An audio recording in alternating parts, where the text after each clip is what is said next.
L'administració pública es guia pel criteri de no confessionalitat, és a dir, per un principi d'estricta neutralitat religiosa. Això vol dir que els empleats i empleades de qualsevol administració han d'exercir la feina amb una perspectiva de servei públic, on l'interès de la ciutadania és el més primordial.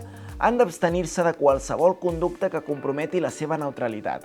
Aquesta neutralitat ha de conviure en un equilibri amb el dret a la llibertat religiosa. D'una banda, totes les persones tenen dret a que els poders públics les tractin d'una manera imparcial i objectiva. Quan la petició d'un ciutadà entra en conflicte amb les creences del personal que l'atén, aquest no pot negar-se a atendre'l ni ometre el seu deure. La dignitat del ciutadà preval i els empleats públics han de respectar els drets fonamentals i les llibertats públiques. A més, han de vetllar per la no discriminació.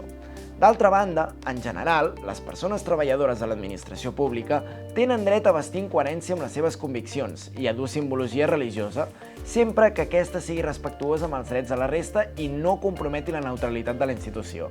Per evitar controvèrsies, és recomanable comptar amb un codi d'indumentària consensuat entre la direcció i la representació del personal. La llibertat religiosa es pot veure més limitada en el cas del personal funcionari que exerceix funcions d'autoritat pública. És el cas, per exemple, de la policia, la judicatura o el personal docent. El principi de neutralitat és encara més estricte en les seves posicions. L'administració pública ha de vetllar per l'interès de la ciutadania i ha de trobar un equilibri just entre el dret a la llibertat religiosa del seu personal i el bé públic de la població.